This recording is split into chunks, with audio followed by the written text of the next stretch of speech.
Dear student, welcome my YouTube channel Kapardi knowledge class. तो आज हम आपके लिए लेकर आए हैं क्लास 10th होम साइंस से अति लघु उत्तरीय प्रश्न। आपका चैप्टर है शिक्षिका द्वारा प्रतिदर्श बजट प्रदर्शन। तो इससे हमने कुछ क्वेश्चंस लिए हैं जो कि वेरी शॉर्ट क्वेश्चन आंसर हैं। तो आइए हम इन सब क्वेश्चन पे डिस्कशन करते हैं, देखते हैं, आगे बढ़ते हैं। अगर हमारा वीडियो आपको पसंद आए तो लाइक करिए, शेयर करिए और हमारे चैनल पर नए हो तो हमारे चैनल को सब्सक्राइब भी कर लीजिए। पास में बने हुए बेल आइकन को क्लिक करें और जिससे कि आपको हमारे सारे नोटिफिकेशन तुरंत मिले। ओके, तो हम अपने टॉपिक पे आते हैं बिना समय गवाए। तो पहला हमारा प्रश्न है यहाँ, पारिवारिक बजट योजना बनाने में मुख्य बाधाएं कौन सी आती हैं। तो आंसर पे आने से पहले हमको क्वेश्चन जो है, हमारा जो प्रश्न है वो हमको क्लियर होना चाहिए, क्योंकि अगर हमें प्रश्न ही क्लियर नहीं होगा तो हम उसका आंसर ठीक से नहीं दे पाएंगे। तो पहले हम प्रश्न को अच्छे से समझ लेते हैं कि जो हमारा पारिवारिक बजट है उसका योजना में जो हम प्लानिंग करते हैं उसको उस प्लानिंग करने में कौन कौन सी बाधाएं आती हैं, मतलब कौन कौन सी रुकावटें आती हैं। तो प्रश्न क्लियर होना इसलिए ज़रूरी होता है कि बहुत सारे बच्चों को प्रश्न ही क्लियर नहीं होता है, जिसके कारण वो आंसर आते हुए भी नहीं कर पाते हैं। और जो यहाँ पे हिंदी होती है वो बहुत टफ लैंग्वेज होती है, कठिन भाषा में यहाँ पे हिंदी के शब्द लिए जाते हैं। तो आजकल हिंदी जो है कम बच्चे जानते हैं, इंग्लिश ज़्यादा जल्दी सीखते हैं, इसलिए हिंदी के जो कठिन शब्द हैं वो उनको समझ नहीं पाते हैं और आंसर जो उनका होता है वो आते हुए भी छूट जाता है। और जैसे जैसे आप बोर्ड की परीक्षा देने जा रहे होते हैं तो उसमें ये नहीं होता है कि जो आपने याद किया है या आपने कॉपी में लिखा है वही आपके क्वेश्चन आंसर बोर्ड पेपर में भी आएंगे। बोर्ड पेपर ऐसा होता है, वहाँ पे प्रश्नों को घुमा के दे दिया जाता है, इसलिए सारे जितने भी कॉन्सेप्ट हैं वो आपको पूरी तरह से क्लियर होने चाहिए। क्वेश्चन कहीं से भी बना के, कैसे भी बना के दे देते हैं।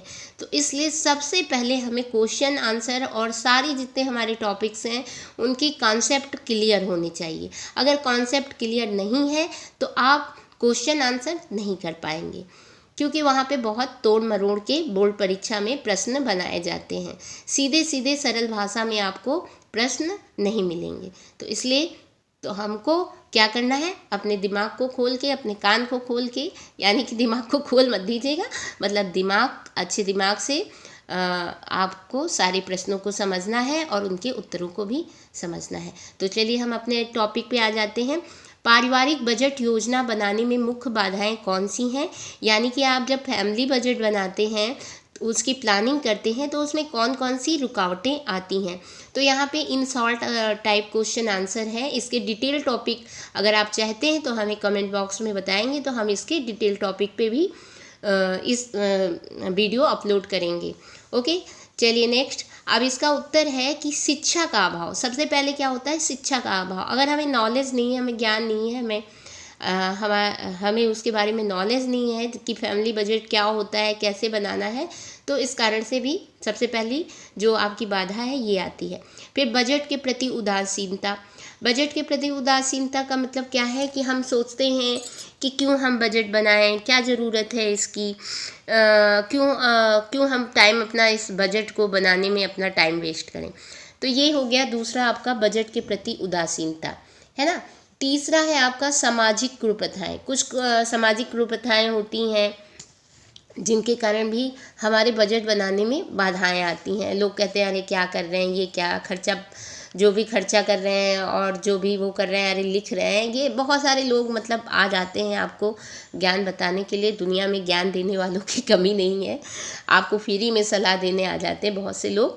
तो कुछ सामाजिक कुप्रथाएं हैं जो आपको आगे बढ़ने नहीं देती हैं। आप आगे बढ़ना चाहते हैं तो वो आपका टांग पकड़ के खींचते हैं। तो ये तो समाज की बात है। समाज आपको हमेशा जो बेकार के लोग हैं समाज में वो आपको पीछे की तरफ खींचते हैं। केकड़े की आपने कहानी सुनी होगी। केकड़े जो होते हैं वो कभी भी बाहर नहीं निकल पाते हैं, और क्योंकि जब एक केकड़ा अगर कोशिश भी करता है बाहर निकलने का तो दूसरा उसका टांग पकड़ के खींच लेता है नीचे, इसलिए वो सारे उसी में मर जाते हैं। कभी ना खुद बढ़ते हैं ना दूसरों को बढ़ने देते हैं। तो यही चीज़ें हैं। और जो अच्छा व्यक्ति होगा आपकी लाइफ में तो वो आपको आगे बढ़ने के लिए हर समय प्रोत्साहित करेगा। आपकी कमियां नहीं गिनाएगा। ठीक है, तो हर इंसान है, हर इंसानों में कमी भी होती है, अच्छाई भी होती है। तो कुछ लोग होते हैं जो आपके वीक पॉइंट को ही पिंच करते हैं और आपकी अच्छाइयाँ नहीं देखते हैं। लेकिन कुछ जो अच्छे लोग होते हैं, जो आपके सपोर्टर होते हैं, तो वो आपकी कमियों को इग्नोर करके आपको अच्छी चीज़ों के बारे में बताते हैं और आगे मोटिवेट करते हैं। तो ये सब हमारी समाज की कुप्रथाएं हैं। तो अगर आपको आगे बढ़ना है तो इन सबको नहीं सोचना है। तो ये सारी चीज़ें जो होती हैं, बाधाएं आती हैं आपकी फैमिली प्लानिंग बजट करने में। तो ये यहाँ पे तो 3 ही दी हैं। जब आप डिटेल में टॉपिक पढ़ेंगे तो उसमें बहुत सारी आपकी बाधाएं होंगी। अगला है कि बजट बनाने के कोई 2 लाभ लिखिए। अब जब आप बजट बना रहे हैं तो उसके कोई आपके 2 प्रॉफिट लिखने होंगे कि हम जो बजट बना रहे हैं वो क्यों बना रहे हैं, क्यों हमें बजट बनाने की ज़रूरत है, या कह लीजिए लाभ, क्या इसका लाभ है, क्या प्रॉफिट है। आप कहोगे मैम आप बता रही हैं बजट बनाइए बजट बनाइए, तो इसका प्रॉफिट क्या है, इसका लाभ क्या है। भाई अगर हम कोई काम करते हैं तो उसके पीछे हम उसका प्रॉफिट पहले देखते हैं ना, कि इससे हमें क्या प्रॉफिट हो रहा है, क्यों हम ये काम करें, हमको इससे क्या प्रॉफिट है। आपके दिमाग में आता है या आप पूछते हैं कि हम भाई ये काम करें तो क्यों करें। ठीक है, तो बजट बनाने के कोई 2 लाभ लिखिए। तो सबसे पहला है व्यय पर नियंत्रण। व्यय मीन्स आप सोच रहे होंगे ये व्यय क्या अजीब सा सब। व्यय मीन्स होता है आपका खर्चा, जो आप भी खर्चा करते हैं, जो भी आप खर्चा करते हैं। तो व्यय पर नियंत्रण, आपको अपने खर्च पर नियंत्रण करना होगा, तथा पारिवारिक सुख शांति। और दूसरा उसका है आपका परिवार जो है सुख शांति से रहेगा। तो बजट बनाने के 2 प्रॉफिट कौन कौन से हैं। आपका जो भी खर्च है उस पर नियंत्रण रहेगा, क्योंकि अगर हम बिना प्लानिंग के खर्च करते हैं तो हमें ये नहीं पता होता है कहाँ हम पैसे जो हैं खर्च करते जाते हैं और एट द लास्ट हम देखते हैं अरे हमारी सैलरी तो सब खत्म हो गई, कुछ पैसा ही नहीं बचा, और यहाँ तक कि हमको कहीं ना कहीं उधार लेना होता है या लोन लेना पड़ता है फिर।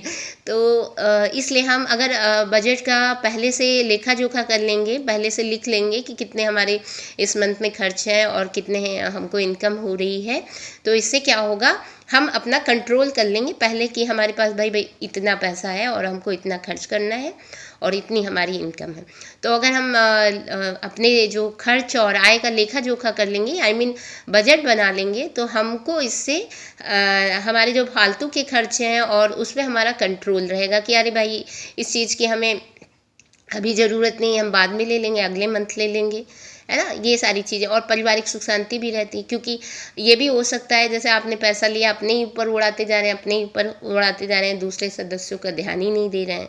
तो ये भी ज़रूरी है। अगर हम बजट बना लेंगे तो हम उसमें देखेंगे भाई किसकी कितनी ज़्यादा आवश्यकताएं पूरी की जा रही हैं। तो सबकी हम जब बजट प्लान करेंगे तो उसमें हम सबकी, सारे मेंबर्स की बातों को ध्यान रखेंगे, उनकी आवश्यकताओं को ध्यान रखेंगे, इसलिए परिवार में सुख शांति भी बनी रहेगी। नेक्स्ट है आपका बजट बनाना क्यों आवश्यक है। अब यहाँ पे भी वही चीज़ है, वही क्वेश्चन है कि बजट के क्या लाभ हैं, और यहाँ पे भी ये भी पूछा जा रहा है, इसमें भी वही क्वेश्चन है कि जो हम बजट बनाएं वो क्यों आवश्यक है, क्यों हम बजट बनाएं। तो सबसे पहला है गृह अवस्था को सुचारू रूप से संचालित करने के लिए। जो हमारी गृह व्यवस्था है उसको हम अच्छी तरह से संचालित कर सकें। तो सुचारू रूप से संचालित, यहाँ पे इसका मीन्स आप समझ लीजिए जो हमारी इकोनॉमिक, जो हमारी परिवार की इकोनॉमिक कंडीशन है वो अच्छे से चल सके, अच्छे से मैनेज हो सके, इसके लिए हमें बजट बनाना है और बजट बनाना आवश्यक है, इसीलिए बजट हम बनाते हैं। और यहाँ पे देखिए अब ये अगला क्वेश्चन है, बजट का क्या अर्थ है, बजट बनाने से क्या लाभ है, या पारिवारिक बजट से क्या लाभ है। यहाँ पे आप देख रहे हैं तीनों क्वेश्चन जो हैं लगभग सब एक दूसरे से मिलते जुलते हुए। अब यहाँ फिर इन्होंने पूछ दिया बजट का क्या अर्थ है, बजट बनाने से क्या लाभ है, और पारिवारिक बजट से क्या लाभ है। तो देखिए बजट अलग चीज़ है और पारिवारिक बजट अलग चीज़ है, ये भी आप ध्यान से सुन लीजिए। पारिवारिक बजट वो होता है जो फैमिली का बजट होता है, जो हम लोग अपने फैमिली में बनाते हैं, परिवार में बनाते हैं। और बजट जो है ये आप सिंपल भी लिख सकते हैं, क्योंकि बजट हर कोई बनाता है, सरकार भी हमारी बजट बनाती है, हर कोई बजट बनाता है। तो बजट जो है, जो सरकार बनाती है, हर कंपनी बनाती है, हर दुकानदार बनाते हैं, तो सबका अपना अपना एक बजट होता है, लेखा जोखा होता है, आय व्यय का लेखा जोखा होता है वो बजट। अगर सिंपल पूछें कि बजट से आप क्या समझते हैं या बजट का क्या अर्थ है, तो आप इसका आंसर देंगे कि बजट एक प्रकार का व्यवस्थित प्रलेख अथवा प्रपत्र होता है। यहाँ पे देखो कितनी कठिन लैंग्वेज लिख देते हैं जिससे आप लोग घबरा जाते हैं और सोचते हैं अरे ये तो बहुत कठिन है, ये तो मुझे याद ही नहीं होगा। तो यहाँ पे बजट एक प्रकार का व्यवस्थित प्रलेख अथवा प्रपत्र होता है जिसमें निश्चित अवधि के होने वाले आय व्यय का लेखा जोखा दर्शाया जाता है। तो ये इतनी कठिन लैंग्वेज लिखने की आपको कोई ज़रूरत नहीं है, आप अपनी सरल भाषा में लिखें, है ना। तो आप सरल भाषा में लिख सकते हैं कि बजट एक प्रकार का जो होता है व्यवस्थित लेखा जोखा है, ठीक है, होता है जिसमें जो हमारा फिक्स समय है, जो हमारी निश्चित टाइम ऑफ पीरियड है, फिक्स टाइम जो है, यानी कि निश्चित अवधि का मीन्स फिक्स्ड टाइम, जो आपका एक फिक्स टाइम 1 मंथ का है, 1 ईयर का है, 2 मंथ का है, जो भी आपकी फिक्स टाइम हो उसमें होने वाले जो है आय व्यय यानी कि खर्चे और आय को उसमें दर्शाया जाता है। आसान भाषा में लिखे, कोई ज़रूरी नहीं कठिन भाषा में लिखे, जितनी सरल भाषा में लिखेंगे उतना अच्छा टीचर को भी समझ में आएगा और लोगों को भी समझ। ये तो भाई बुक है, बुक के स्टैंडर्ड के हिसाब से लैंग्वेज लिखते हैं, लेकिन ज़रूरी नहीं है कि आप इसी तरह, अगर हाँ पर ये है अगर आप लिख सकते हैं तो आप लिखिए, क्योंकि अगर आप भाई शब्दों को इस तरह से भी लिख सकते हैं तो लिखिए, उसमें कोई दिक्कत नहीं है। लेकिन अगर हाँ ये नहीं है कि आप उसको परेशान होके व्यवस्थित नहीं लिख पा रहे हैं तब भी लिख दीजिए, स्थित लिख दीजिए तो नंबर कट जाए, गलत शब्द लिख दीजिए। अगर आप लिख सकते हैं तो आप ऐसे ही लिखिए, और अगर आप नहीं लिख सकते हैं तो आप अपनी आसान भाषा में लिखिए, उसमें घबराने की कोई ज़रूरत नहीं। तो बजट एक प्रकार का व्यवस्थित यानी कि जो प्रलेख है, प्रलेख मतलब आपका लिखित रूप में जो भी आप खर्चा करते हैं अपनी एक निश्चित अवधि में, एक फिक्स टाइम में, उसको उसमें दर्शाया जाता है। दर्शाया का जगह आप लिख सकते हैं दिखाया जाता है, ठीक है। अब बजट बनाने के प्रमुख लाभ बताइए। ये बार बार देखिए क्वेश्चन आ रहा है कि बजट का क्या लाभ है, बजट क्यों आवश्यक है, बजट के कोई 2 लाभ लिखिए। तो आप यहाँ से आप देख सकते हैं कि बजट बनाने के लाभ बहुत वेरी इम्पॉर्टेंट है, तो इसको आपको ज़रूर याद करना है। तो बजट बनाने के प्रमुख लाभ क्या है? आय का उचित उपयोग संभव बनाना, जितनी भी हमारी इनकम है उसको हम जितना पॉसिबल हो सके उतना हम उसका उचित उपयोग करें, व्यर्थ में नहीं उसको हम इधर उधर खर्च कर दें, बाद में कहें हाय दैया पैसा तो सारा खर्चा हो गया, अब क्या करें, कैसे करें, फिर पड़ोसी के वहाँ उधार मांगने जाए, तो ऐसा नहीं है। तो आपको अपनी जितनी भी इनकम है उसका उचित उपयोग करना, उसको बनाना चाहिए, ठीक है। और अनावश्यक व्यय पर भी नियंत्रण लगाना चाहिए, जो हमारे फिजूल खर्ची हैं उसमें व्यय लगाना चाहिए, नियंत्रण कंट्रोल करना चाहिए। बजट के पालन से परिवार ऋण भार से बचा रहता है, जैसा अभी हमने यहाँ बताया। आप कहोगे मैम ये कौन सा भार है? द्रव्यमान भार पढ़ा था, वो भार पढ़ा है विज्ञान में, ये ऋण भार कौन? ऋण मतलब हो जाता है उधार कर्ज यानी कि, ठीक है। तो बजट का अगर आप पालन करते हैं, बजट बनाते हैं, तो आपकी जो फैमिली है ऋण उधार यानी कि कर्जा भार से बचा रहता है, ठीक है। नहीं तो बहुत लोग कहेंगे मैम ये कौन सा भार है, किलो भार सुना है, ये सब सुना है, द्रव्यमान भार सुना है तो ये कौन सा है? तो ये ऋण भार यानी कि उधार होता है। कर्जा जानते हो, कर्जा कोई नहीं देता है, कर्जा अगर लेने जाओगे तो भगा देगा मार के, दुकानदार आपकी बहुत इज्जत करेगा। अगर पैसा दे दे के आप सामान खरीदेंगे तो बहुत इज्जत, जिस दिन उधार लेने चले जाओ उस दिन आपको पहचानेगा नहीं, कहेगा भैया हम उधार नहीं दे सकते, हम आपको जानते नहीं। तो इसलिए बजट आपको बनाना चाहिए और आपको अनावश्यक खर्चों पर रोक लगानी चाहिए, ठीक है। और ये भी जान लीजिए अगर आपके पास पैसा है तो सब आपके साथ है, अगर आपके पास पैसा नहीं है तो कोई आपको पूछेगा नहीं, पहचाने तक का नहीं। और पैसा है तो जो आपका रिश्तेदार भी नहीं होगा वो भी आके कहेगा हम भैया आपके दूर के रिश्तेदार हैं, अरे पहचाना नहीं, हम आपके उस गाँव में उधर बगल में उधर से जाते थे, आप वहाँ से, हम ऐसे लोग आ जाते हैं। और अगर आपके पास पैसा है तो आपके सगे संबंधी, यहाँ तक कि आपके जो माता पिता है वो भी आपको दुत्कार के भगा देंगे, कहेंगे करता क्या है, खाता बैठ के खाता है, करता क्या है। तो इसलिए जान लीजिए पैसे की बहुत वैल्यू है, पैसा रहेगा अगर जेब में तो सब आपके साथ रहेंगे।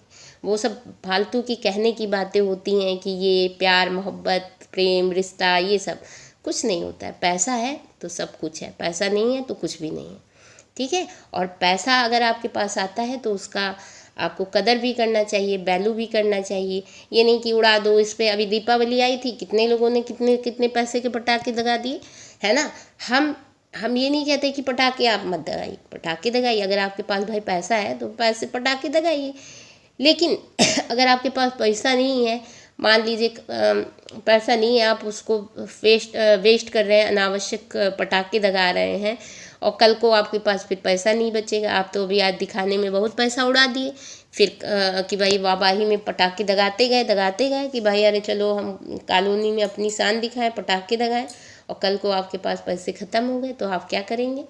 तो इसलिए प्लानिंग से काम करना है, अपना जो बजट बनाना है और देखना है। हमें दिखावे में नहीं जाना है कि अरे भाई दिखावे में मरे जा रहे हैं, तो आपको दिखावे में नहीं जाना है। अपना जो पैसा है, आपका जो बजट है, उसी के अनुसार आपको काम करना है, ठीक है।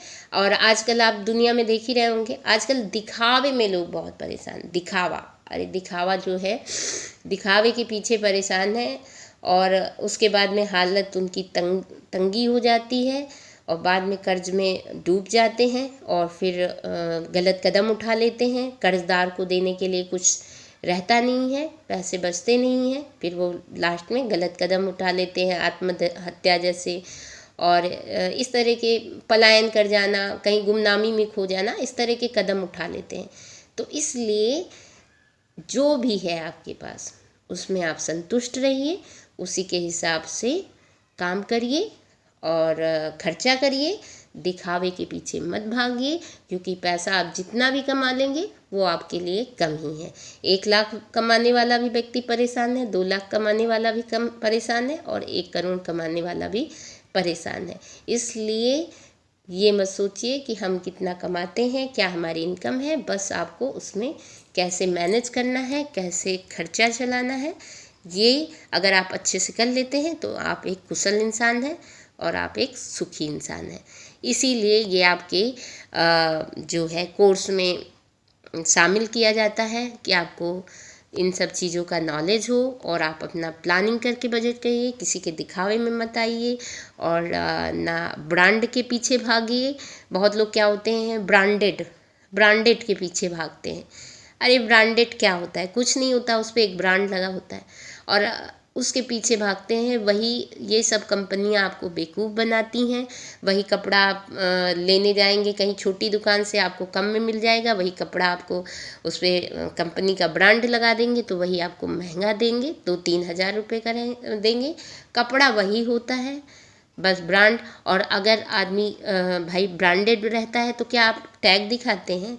कोई आपका टैग देखता है? कहीं आप पहन के जाते हैं तो कोई आपका टैग देखता है कि क्या भाई ये ब्रांडेड है, ये फलानी जगह का है? और अगर आप इन सब चीज़ों को अगर दूसरे से बताते भी हैं कि अरे भैया हमने इस ब्रांड का पहना है, इस ब्रांड का जूता पहना है, इस ब्रांड का, तो आपको बेवकूफ़ समझा जाता है। आप लोगों के सामने जो अपने पैसों का प्रदर्शन कर रहे हैं, तो आपको इस चीज़ के लिए आपको बेवकूफ़ समझा जाता है, ठीक है। तो कभी भी परेशान हो के जो आपको अच्छा लगता है वो आप खरीदिए, वो पहनिए, जो आपके ऊपर कपड़े अच्छे लगते हैं। तो जीवन में सुख यही है, ठीक है। और कहीं भी आपका जो भी खर्चा करने अगर आप चलिए तो बहुत खर्च है, बहुत खर्च है। और अगर आप आराम से संतुष्ट हैं अपने उससे, तो आपको कोई भी परेशानी नहीं, सुखी है। अब यही दीपावली आई थी तो बहुत लोगों ने बहुत पैसे खर्च कर दिए होंगे, बहुत लाखों करोड़ों तक की खर्च कर दिए होंगे। लेकिन जो है कुछ लोगों ने कम में अपना त्यौहार मनाया होगा, तब भी खुश होंगे। और लेकिन जो करोड़ों खर्च किए होंगे वो तब भी नहीं संतुष्ट होंगे। वो कहेंगे अरे अभी ये इस तरह का रह गया, यहाँ पे ये जगह छूट गई, अरे अब की बार ये रह गया, ये तो पुराना ही रह गया, है ना। तो जीवन जिसका संतुष्ट नहीं है वो कभी भी संतुष्ट नहीं रहेगा। तो जीवन का मेन उद्देश्य होना चाहिए संतुष्टि। अगर आप संतुष्ट हैं तो आप सुखी हैं, ठीक है। तो ये सारी चीज़ें हैं। तो ये हो गई आपकी कुछ, मैंने आपको पढ़ाई के साथ साथ व्यवहारिक ज्ञान भी बता दिया। आगे आने वाले भविष्य में आपको काम देगा। तो ये भी चीज़ें बहुत ज़रूरी होती हैं। हमको पढ़ाई क्यों करनी होती है? पढ़ाई हमको इसीलिए करनी होती है, अपने भविष्य को संवारने के लिए। आप लोग क्यों पढ़ते हो? नंबर लाने के लिए। आपका मेन उद्देश्य क्या है? अभी पूछा जाए तो आप कहोगे मैम ये क्वेश्चन आएगा कि नहीं आएगा, जो आप इतना डिटेल से बता रही हैं, है ना। तो बच्चों की क्या थिंकिंग रहती है? बच्चों की ये थिंकिंग रहती है कि जो मैम पढ़ा रही हैं वो पेपर में आएगा कि नहीं आएगा। अगर पेपर में आएगा तभी हम पढ़ें, और नहीं तो हम ना पढ़ें। तो ये सब चीज़ें बेटा, जो पढ़ाई होती है, जो शिक्षा होती है, वो हमारे नंबर लाने के लिए नहीं होते। हमें अपनी लाइफ में हमें अपने व्यवहार में उसको शामिल करना होता है, उसको आत्मसात करना होता है, उसको जो हमने शिक्षा ली है उसको अपने जीवन में उतारना होता है। नंबर लाने के लिए तो आप नंबर लाने के लोग नकल करके भी ले आते हैं, तो ये सब चीज़ें नहीं है। तो जो चीज़ पढ़िए आप अच्छे से पढ़िए, समझ के पढ़िए, और अगर आपके नंबर नहीं भी आते तो आप दुखी मत होइए, आप उसको अपने जीवन में उतारिए। उसको ये मत सोचिए शिक्षा का उद्देश्य जो है, आप पढ़ रहे हैं हाई स्कूल में, आपने एडमिशन लिया है तो सिर्फ टॉप करने के लिए, 80-90% लाने के लिए नहीं। 80% नंबर ले आए लेकिन उसको अपने जीवन में नहीं उतारा तो वो व्यर्थ है, वो बेकार है। तो अपने उसको जीवन में उतारिए, उसको अपनी लाइफ में आगे काम लाइए। ठीक है, तो ये हो गया आपका, बहुत लंबा टॉपिक हो गया था आंसर। ठीक है, चलिए नेक्स्ट क्वेश्चन है, मितव्ययता से क्या तात्पर्य है? अब यहाँ पे ये क्वेश्चन आ रहा है, ये भी बहुत इंपॉर्टेंट है, बहुत बार आता है। मितव्ययता से क्या तात्पर्य है? मित मतलब होता है कम, और व्यय मतलब होता है खर्च। अब यहाँ पे पूछ रहे हैं कि जो कम खर्च से क्या तात्पर्य है? तो बहुत लोग इसका अर्थ क्या लगा लेते हैं, कंजूसी से। बहुत लोग को आप देखते होंगे बहुत कंजूस होते हैं, एक भी पैसा खर्च नहीं करते हैं, कहीं भी नहीं खर्च करते हैं, अपने पे भी नहीं खर्च करेंगे, दूसरे पे भी नहीं खर्च करेंगे, कंजूसी करते रहते हैं। तो वो चीज़ गलत है। जो आपको आवश्यक है वो चीज़ आपको खरीदनी है भाई। वो जो चीज़ आपको सुख दे रही है तो उसको आपको खरीदना है। ठीक है, ये नहीं कि उसको बचा बचा के रखते जा रहे हैं, बाद में कौन उसका उपभोग करेगा? आप तो उपभोग नहीं करोगे, कोई दूसरा तीसरा कोई ले जाएगा। तो इतनी भी आपको मितव्ययता भी नहीं करनी है, इतना भी मतलब कम खर्च नहीं करना है, और ना इतना ज़्यादा खर्चा करना है। ठीक है, तो जो मितव्ययता है आपका, कंजूसी और बहुत ज़्यादा खर्चा करने के बीच का जो वो है, वही आपका मितव्ययता कहलाती है। ठीक है, अगर आप बहुत ज़्यादा कंजूसी करते हैं तो वो आपके लिए खतरनाक है। आप अपनी जो ज़रूरी आवश्यकताएं हैं उसको भी आप नहीं उपभोग कर रहे हैं, पैसा बचा के रख रहे हैं, तो वो भी गलत है। और बहुत ज़्यादा आप खर्च कर रहे हैं, पैसे को बेफिजूल में उड़ा रहे हैं, तो वो भी आपका जो है ठीक नहीं है। तो इन दोनों के बीच का जो वो है वो आपकी मितव्ययता कहलाती है। तो मितव्ययता मतलब कम खर्च। कम खर्च से तात्पर्य है केवल आवश्यकता की चीज़ों पर तथा सोच समझकर उचित व्यय करना और धन का दुरुपयोग ना करना, यही आपकी मितव्ययता है। देखिए यहाँ पे बताया केवल आवश्यकता की चीज़ों पर और सोच समझकर उचित व्यय करना यानी खर्चा करना, और धन का दुरुपयोग ना करना, यही आपकी मितव्ययता है। ज़्यादातर लोग मितव्ययता का आशय किससे लगा लेते हैं? कंजूसी से। तो मितव्ययता का मतलब कंजूसी नहीं है। ठीक है, तो ये समझना है, और फिजूल खर्ची भी नहीं करना है और ना ही कंजूसी करना है। इन दोनों के बीच की जो कड़ी है वही आपकी मितव्ययता है। ठीक है, नेक्स्ट आपका क्वेश्चन है, पारिवारिक बजट की परिभाषा दीजिए। तो ये जो है इसमें आपने कई परिभाषाएं याद करनी पड़ेंगी इसमें, और जो आपको सबसे उचित परिभाषा होगी, जो सबसे अच्छी होगी, वो हमको अति लघु उत्तरी में लिखनी पड़ती है। अगर डिटेल में क्वेश्चन आया तो उसमें आप बहुत सारी परिभाषाएं लिखेंगे, है ना, लेकिन यहाँ पे है तो आपको एक अच्छी सी परिभाषा को सेलेक्ट करना पड़ेगा और लिखना पड़ेगा। तो यहाँ पे जैसे एक एंजिल्स है, एंजिल्स आपके हैं, उन्होंने बहुत अच्छी इसकी परिभाषा दी है। तो अब यहाँ पे देख लेते हैं, जैसे अब पारिवारिक बजट क्या है। अभी हमने बजट बताया था कि बजट जो है आपकी आय व्यय का लेखा जोखा है, लेकिन अगर आता है लिख के पारिवारिक बजट यह है तो ये थोड़ा सा आपका आंसर यहाँ पे चेंज हो जाएगा। जो परिवार का बजट होता है, जो आप अपनी फैमिली में बनाते हैं, वो आपका पारिवारिक बजट होता है। तो किसी निश्चित समय अवधि के लिए परिवार की आय व्यय के लिए पूर्वानुमान को पारिवारिक बजट कहते हैं। अब यहाँ पूर्वानुमान थोड़ा आपका कठिन समय शब्द है और समय अवधि, तो इसको हम जो क्लियर कर देते हैं, किसी निश्चित यानी कि फिक्स समय अवधि मतलब टाइम ऑफ पीरियड, कोई इसमें समय अवधि को दोनों को मिला के यहाँ पे आपका क्या हो गया, समय अवधि मतलब जो भी टाइम है, जो फिक्स टाइम दिया है, 1 मंथ है वो है उसका काल, उसका समय, ठीक है। तो किसी निश्चित समय अवधि के लिए परिवार की आय व्यय के लिए पूर्वानुमान, पूर्वानुमान मीन्स पहले से आप अनुमान लगाना, अनुमान लगाना मतलब सोचना या आकलन करना। पूर्वानुमान मतलब पहले का, जैसे कि अभी आप हैं तो आप पहले पूर्वानुमान करते हैं कि कल क्या होगा या कल क्या होने वाला है। अभी जैसे कल आपका वर्ल्ड कप फाइनल था इंडिया और उसका, तो आप पहले से पूर्वानुमान लगाते नहीं इंडिया जीतेगी, या आप कुछ लोग कहेंगे नहीं ऑस्ट्रेलिया जीतेगी, तो आप पहले से जो अनुमान लगाते हैं वही आपका पूर्वानुमान कहलाता है। तो पूर्वानुमान को पारिवारिक बजट कहते हैं, ठीक है। अब यहाँ पे पूछा गया है एंजिल्स का सिद्धांत क्या है, तो एंजिल्स ने सिद्धांत दिया था बजट में। तो यहाँ पे एंजिल्स के मतानुसार हम देखिए एक एक शब्द को यहाँ क्लियर करते जा रहे हैं, क्योंकि जो कठिन शब्द हैं वो आपके क्लियर नहीं होंगे तो कॉन्सेप्ट बिल्कुल भी क्लियर नहीं होगा। तो एक एक शब्द को आपको समझते हुए चलना है। एंजिल्स ये नाम है, इसमें कोई इंग्लिश वर्ड ना सोच लीजिए।